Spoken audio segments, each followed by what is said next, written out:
I'm going to go through a presentation, obviously, in the company. There'll be a, let's call it an educational journey. I'll jump back and forth a little bit. We'll cover a bunch of things. I'm going to put this slide up now. The lawyer said I had to put that up. Who are we? Right, we've been around since 1992. We've been public since 2002, by the way. We've been going back through acquisitions to 1978 in terms of field expertise. We create shareholder value by design, build, deliver solutions to collect data, for our customers that help them improve their business outcomes. And in terms of the board, we have 7 of us on the board right now. It's a temporary 7. It will be back down to 5 by next July. We announced this spring that we made changes. We added 2 individuals to the board, Lee and Jen, and we have announced that 2 of the previous board members will be exiting this spring. So Eric Butel moved to chairman at that time as well. In terms of some of the move we've announced, so we've had this is a bit of a transition year on the board for us, with up to 7 down to 5 again next spring, with 2 of the older individuals who've been on the board for 20 years are stepping off the board in the spring. From a cap structure standpoint, very clean float. We're looking at 25.5 million shares, currently only trading at 36 cents. We'll talk about that at the end. Market cap is very low at 9.2. Insider ownership is 30%. Eric and I are the 2 largest shareholders. Myself, I own 9.9 actually, if you want to get exact.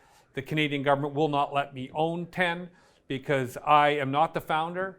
I joined the company in 2011 in sales and marketing. I became CEO in the fall of 2013. So I bought my shares on the open market. As a result of that, my current average price is actually higher than my trading price is today, which I'm okay with because I'm not worried about it. But I have a lot of stock that I bought over time, and I put it into TFSAs, I put it into RRSPs, I put it into my wife's TFSAs and my wife's RRSPs, and the Canadian government will not let you own 10% if you do that, right, including RRSPs. So I have to maintain that situation, and Eric has continued to amass his position. In terms of what we do data capture services. We collect, analyze, aggregate, provide data back to customers so that they can improve their businesses. Who we do it for are people you've heard of.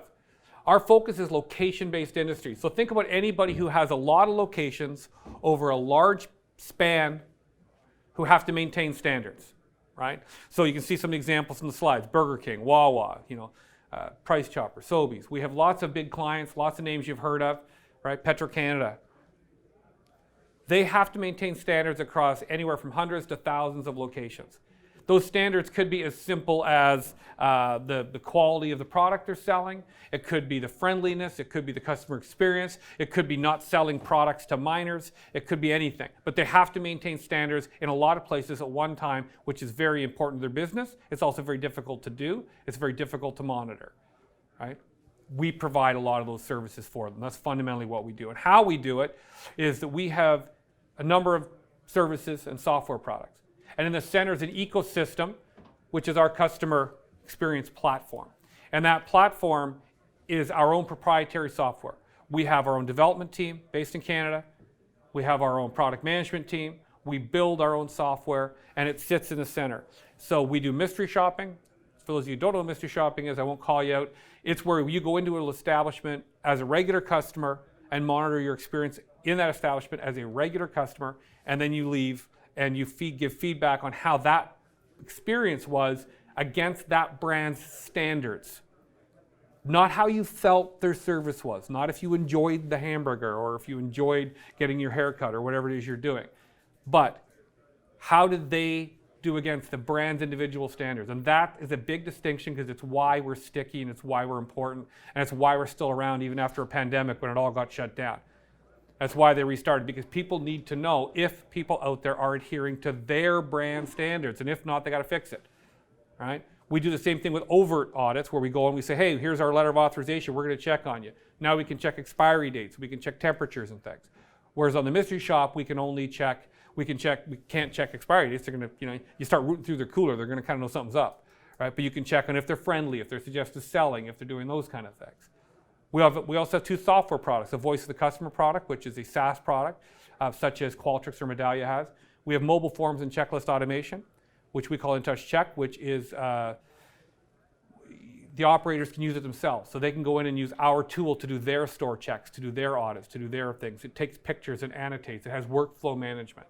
So if you're running one of these businesses where you have a lot of locations We will literally help you run that business from an operations standpoint, from an improvement standpoint. Everything from learning what your customers think about you, to having your own teams, having tooling to go out there, to going to check on standards and execution. And we provide all of that back to you in one simple platform that everyone logs into one place to see all data in one place, right? Also allows us to cross-sell everything very, very easily. Makes it easy for them to buy other things as well once they bought one thing. And as I said, we have our own dev team. So we have actionable intelligence. These are screenshots from our software platform. And the reason some of the graphs look so different is I did that on purpose. We have a BI suite built in there with customizable dashboards. They can make their reporting look like what they want it to look like. We have very good access control limits on it. So they can decide who sees what, when they see it, how they see it, what they see. They can set their own home pages. It's robust software. So one of the questions would be, that I get asked, including, when I get challenged by my own board, is okay, but why are people going to pick Intouch, right? Why do people buy from us? Why are we going to win in the market in this space? Because, as you've already heard from this keynote this morning, I fit right in. When I was listening to him, I was thinking, geez, he's talking to me, I don't do dilution. It's about me because I own enough of the stock. Oh, and by the way, we're not sexy. I'm not doing AI. I'm not doing cannabis. Doing cannabis may be the wrong way to word that. But, there's no trend. There's no trend here that we're jumping on, right? It's just a really good, stable business that's needed in the world, right? And why pick us? Because we have a situation where experience meets innovation. We've been in this business for over 40 years in terms of our experience, 45 years, I guess, now. With our experience. We have 300 brands. Again, you've heard of my customers. These are places where you go and visit today, right? 3 out of my 4 largest customers today have been with me for more than a decade. And the other one's a new customer, right? And we deliver the actionable intelligence that helps them. The pandemic for me was a great, example of the experience and the stickiness. When the pandemic hit, our revenue went down by 70% in that quarter, in Q2 of 2020. Because think about it, customers that we have, they either closed their doors, or if they kept their doors open, they sure didn't need me going in there and letting them know whether their people were friendly, right? No one was friendly. They're all wearing a mask, We were able to transition by Q2 with some customers into going to check to see if there was hand sanitizer and floor markers and some weird things we hadn't measured before. But we had a revenue, just decimation of revenue. So if you're now one of these companies, you think about it for a second, you're buying what I sell. And it's probably in your bonus program, right? It's probably in your bonus program for your corporate stores, your franchisees. It's probably something that you are giving in a slide every month to your senior people, right? What happened when all that went away? With the pandemic, you stopped the program.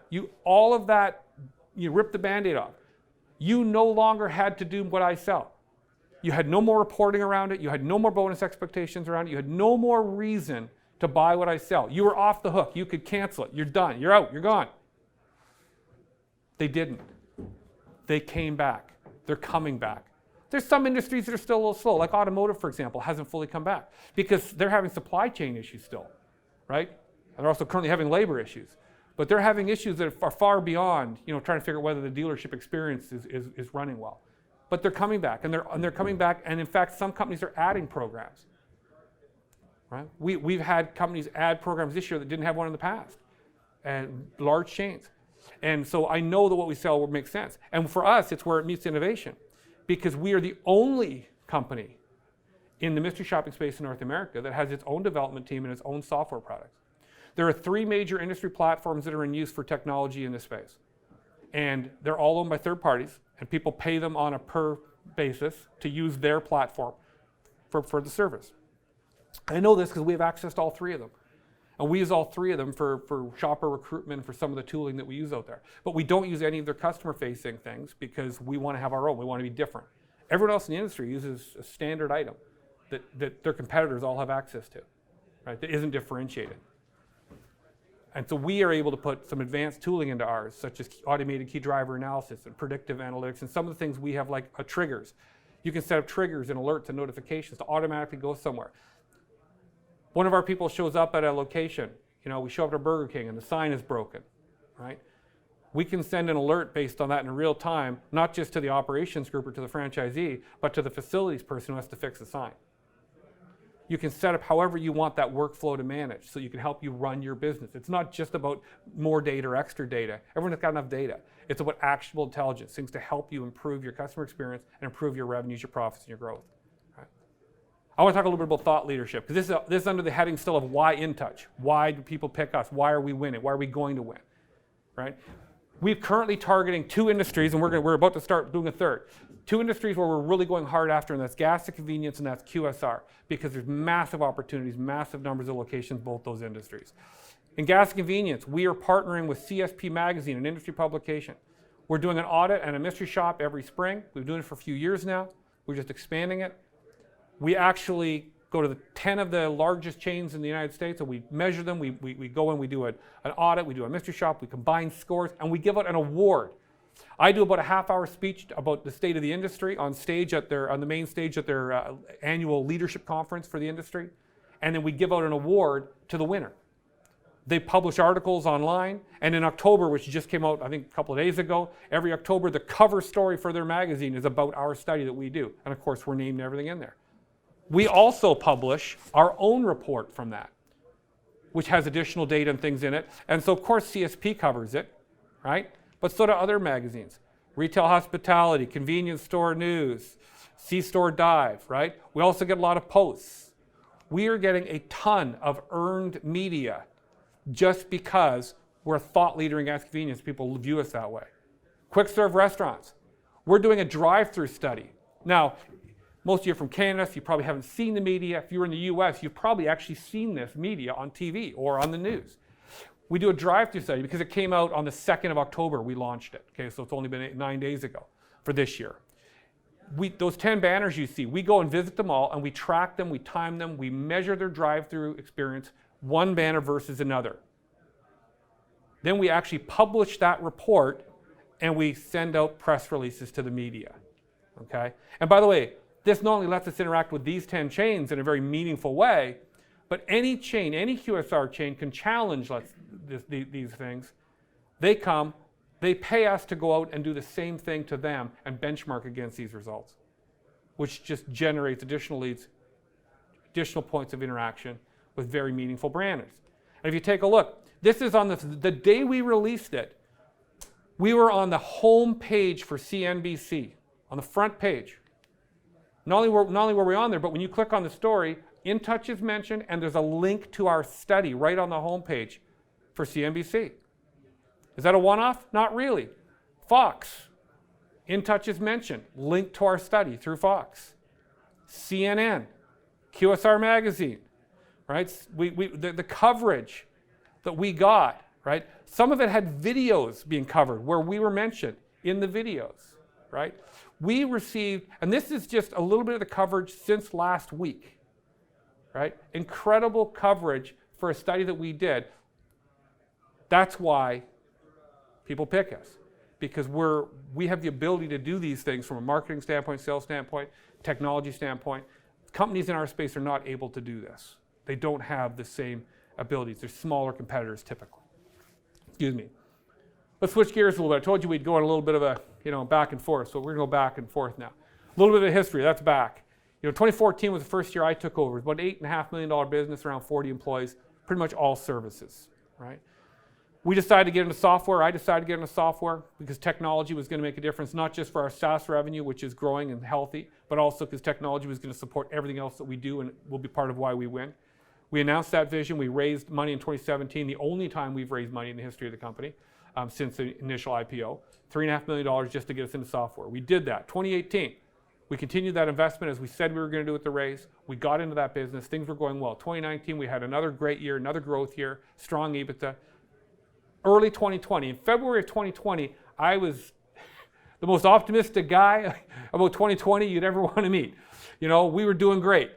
Our stock price was up in the 70s and going to the 80s and climbing. We had another acquisition coming up for May 1st. We were going to be $25 million in revenue in 2020. Things were fantastic.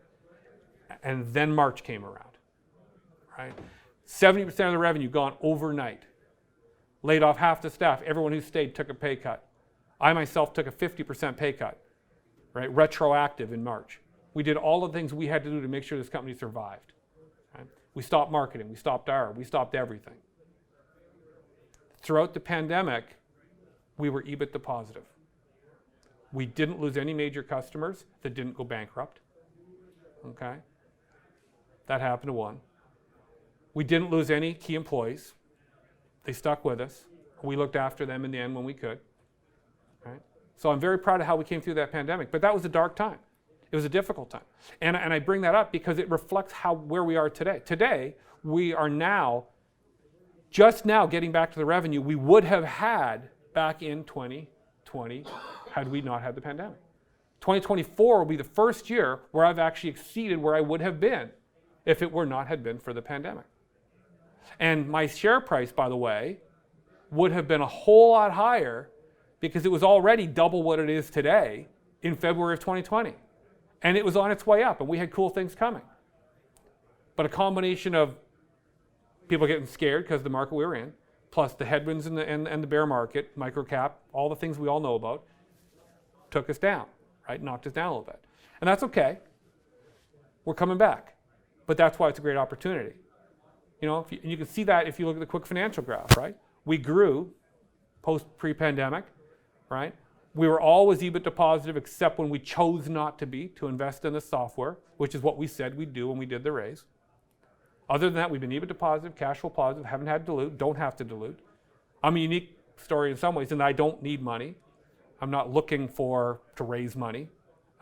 We don't dilute, certainly not at current prices. Pandemic hit and you can see revenue recovery. In 2023, we've had these economic headwinds. I was joking the other day with someone, I said, look, I don't even need a tailwind. If just some still air would be fantastic.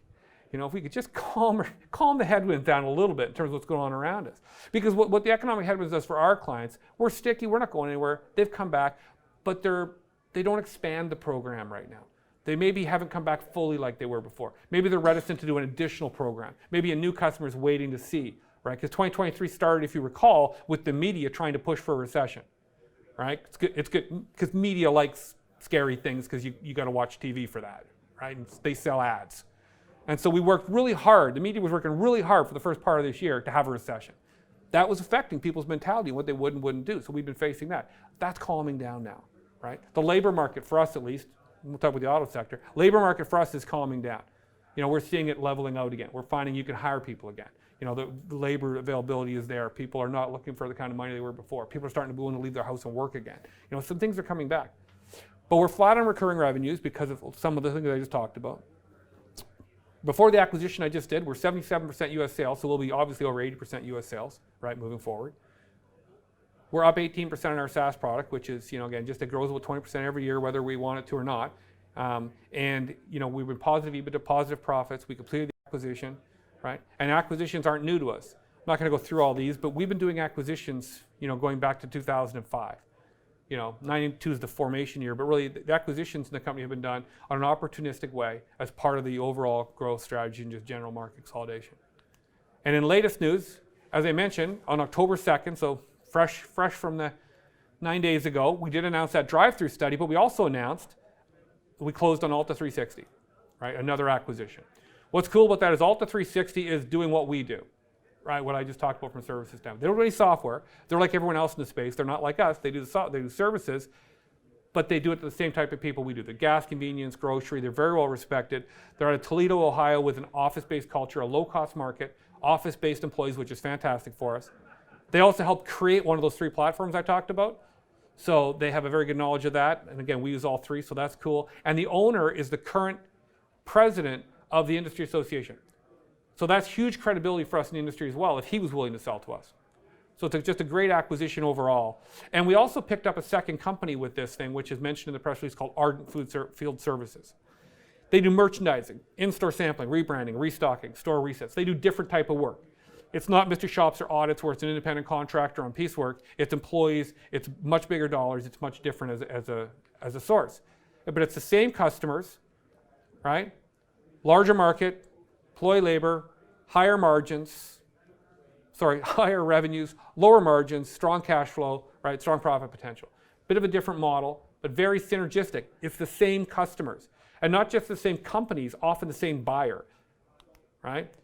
So, for example, if you look at this, and these just example scenarios, okay? Mystery shopping, a large customer would be $1 million, okay, over $1 million. Gross margins, that might be around 50%. You're going to spend another 25% on direct variable, kind of direct costs on that program. Might throw off $250,000. Ardent, a big customer there is a small customer is $1 million. A big customer is $10 million plus. Now it's not going to have the same margins. I put 10 up here. I'm being conservative. It could be 12, could be 15. It's probably not going to be more than 20 because there's a competitive cost problem at some point, right? I put a couple points in there for other direct because it's going to be HR or something. But again, being conservative, $800,000. So you can grow the top line with this new company that we've just picked up, and you can grow the bottom line. Now the percentage on some things, those of you that like to look at percentages might not like a couple of percentages. But I checked with my banker, and he assured me I can't put a percentage in the bank, that I'm going to have to use cash. So we're focused on the top line and the bottom line. And it's a recent startup. That's why there's no revenue in the press release, because the owner of the previous company has been spending 2 years building this up, and it's ready to go. But we basically picked up almost a pre-revenue startup at the turning point. No money down, contingent payments only, no risk, only upside for him and for us, right? But I think it's a big part of the puzzle for growth as we look forward. So my closing thoughts are, that don't forget about the fact that we have a hidden gem in this software company. It's been bootstrapped, right, from inside. It's grown 20% a year every year. It's only run rate around 1.5, 1.6 right now, but it's continuing to grow, and it will continue to grow. As I look at 2024, we're going to integrate that acquisition. We're going to do continued investment in our product capabilities. We're going to put additional investment into sales and marketing.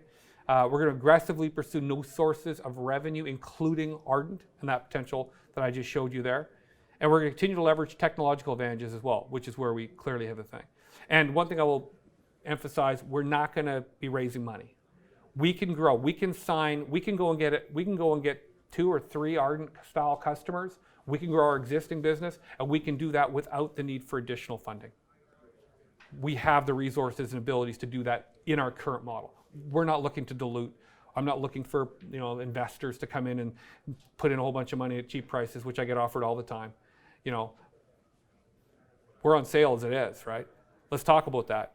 I'm going to go to hypothetical. Let's assume that we don't have any SaaS. Because SaaS, I know it's only $1.5 million or whatever out of like 23 million, so it's a little bit confusing. It's not a big number. Let's ignore it. Let's pretend it doesn't exist. Right? Let's assume that what we've done so far in the year that we've announced just continues for the year, and let's assume that we actually get from the acquisition what we said we're supposed to get in the announcement. Let's just assume everything is as it's been announced, but nothing else. Okay? In that world, it's about a $27 million company. We have 25.5 million shares outstanding. That means at 36 cents a share, right? The quick math is price to sales of 0.34, right? Now, in the CEO job description manual that I was given, it actually says that I have to always say the following phrase anytime I'm talking to people, right? It's in my contract, and that is that we're undervalued, right? That's just what CEOs have to say. I'm sorry, it's what we're paid to say, right? I haven't said that, and I'm not really going to say that because instead I just put up numbers. Right? You guys can do your own. You guys can make your own decisions on whether you think there's value there or not, or potential.